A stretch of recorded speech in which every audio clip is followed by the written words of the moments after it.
लेकर चलते हैं पश्चिम बंगाल। क्या बंगाल में कानून व्यवस्था पूरी तरह से ध्वस्त हो चुकी है?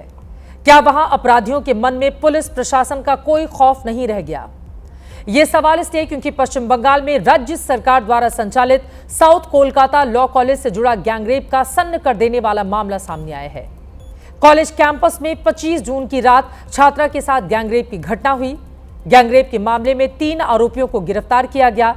गिरफ्तारी के बाद तीनों को अलीपुर कोर्ट में पेश किया गया, जिसके बाद मंगलवार तक की पुलिस हिरासत में उन्हें भेजा जा चुका है।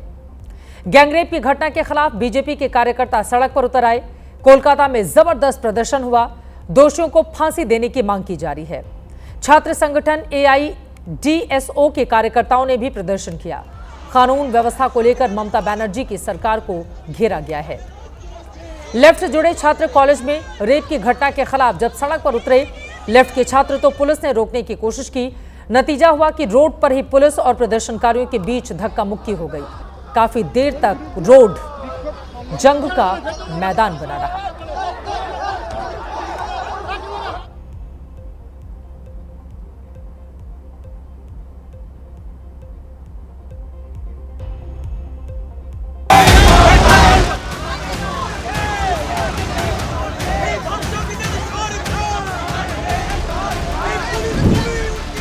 छात्रों का ये सैलाब कोलकाता के लॉ कॉलेज के बाहर उमड़ा है।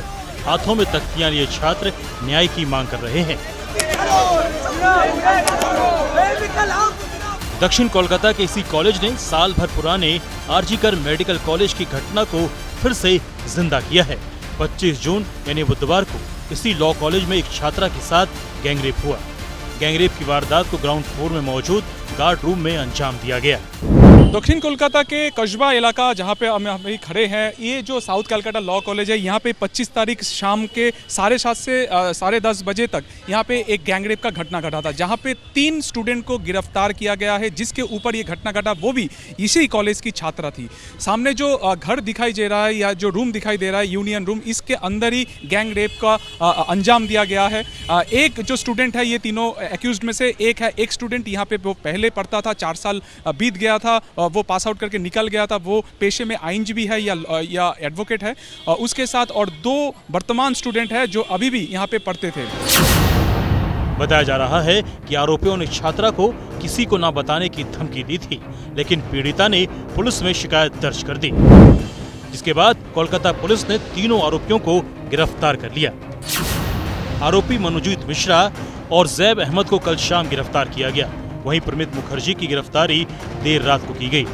जैब अहमद और प्रमित मुखर्जी लॉ कॉलेज के छात्र हैं।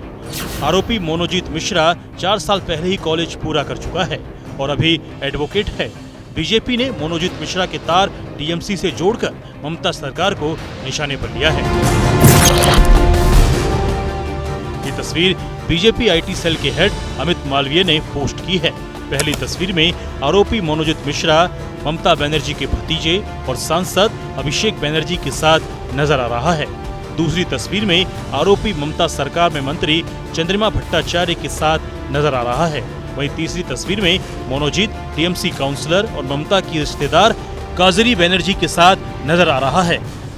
जब एक चीफ मिनिस्टर जो होम मिनिस्टर भी है, जिस तरीके की अगर कोशिश करेंगे कि रेप की घटनाओं को दबाने के लिए, तो ऑब्वियसली जो क्रिमिनल्स है उनको लगेगा कि सरकार हमारी तो दोस्त है और हम जितने मर्जी रेप करते जाए।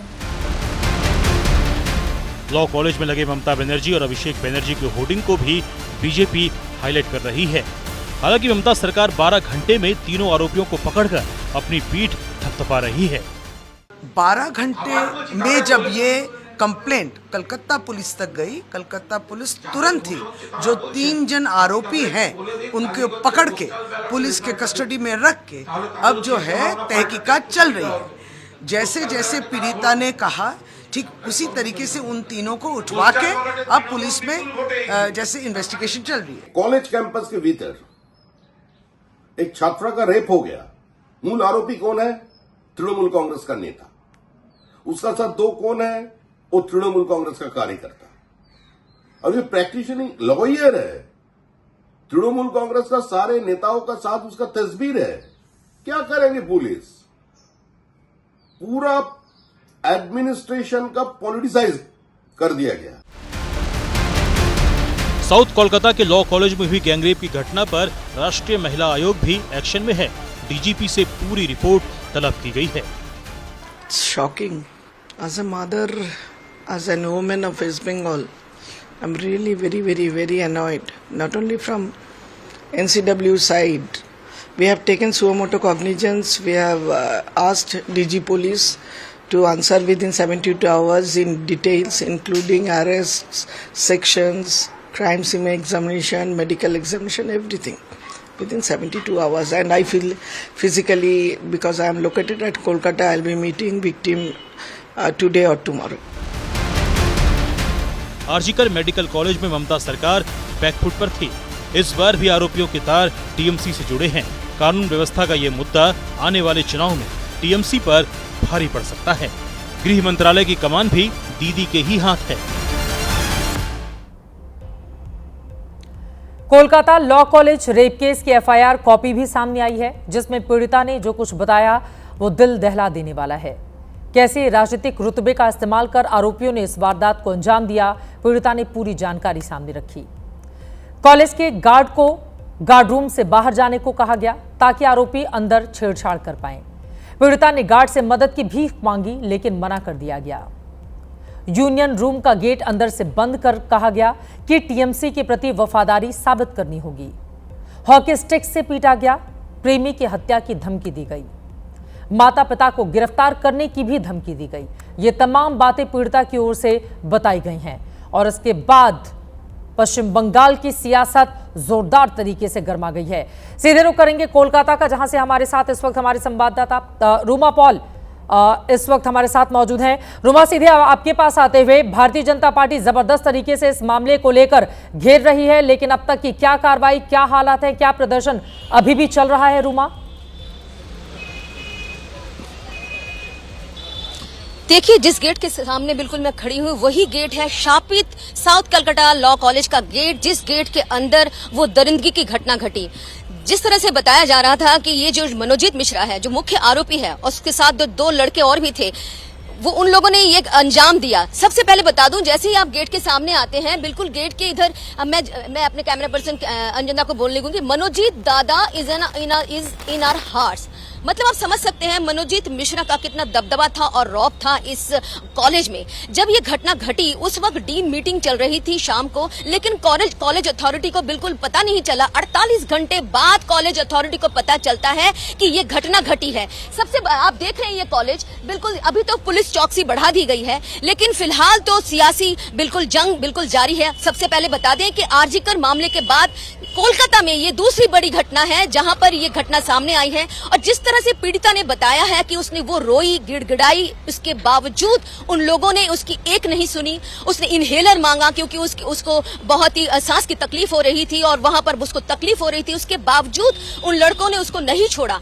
पहले यूनियन रूम ले गए, उसके बाद लेकर चले गए गार्ड रूम, जहां पर सुरक्षा गार्ड रूम, गार्ड सामने था। गार्ड कुछ नहीं कह सका क्योंकि असहाय था। सबसे पहले मैंने बताया कि ये मनोजीत मिश्रा का जो टीएमसी से कनेक्शन बताया जा रहा है, टीएमसी ने फिलहाल कन्नी काट दी है कि टीएमसी कोई भी हो, अगर टीएमसी किसी भी तरह से जुड़ा नहीं था, लेकिन पुलिस ने कार्रवाई की है। पुलिस ने 12 घंटे के भीतर ये कार्रवाई की है और 3 आरोपियों को गिरफ्तार किया है। गिरफ्तार करने के बाद देखिए अभी विरोधी राजनीतिक वो तूल पकड़ चुका है और साथ ही साथ बीजेपी से लेकर कांग्रेस और लेफ्ट भी इस पूरे मामले में राजनीति भी जारी है। लेकिन सबसे बड़ा सवाल यह है कि ममता राज में आखिर बेटियां सुरक्षित क्यों नहीं, क्योंकि लगातार इस तरह के मामले सामने आ रहे हैं।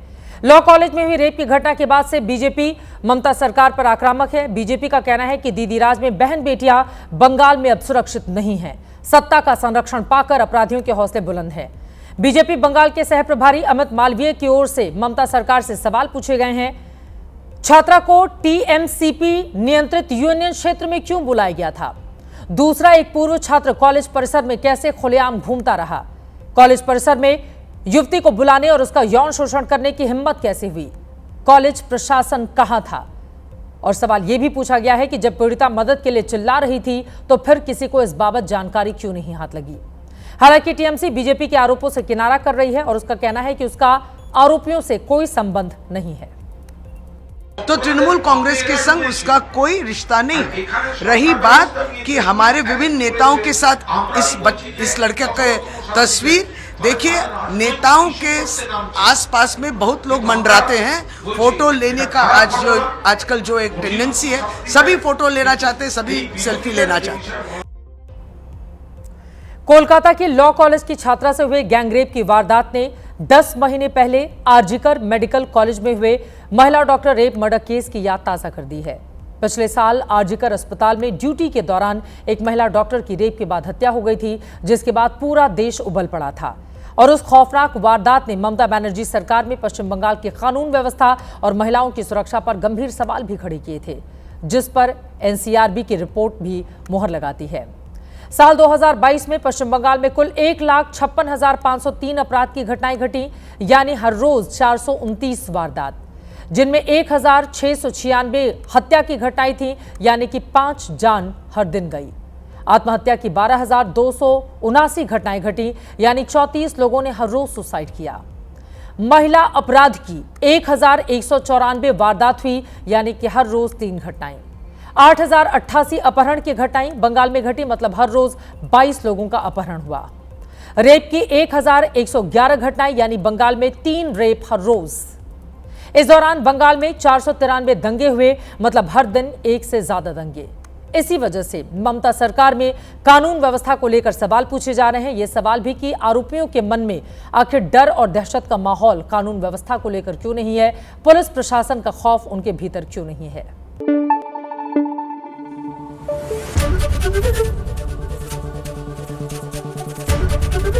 एबीपी न्यूज आपको रखे आगे।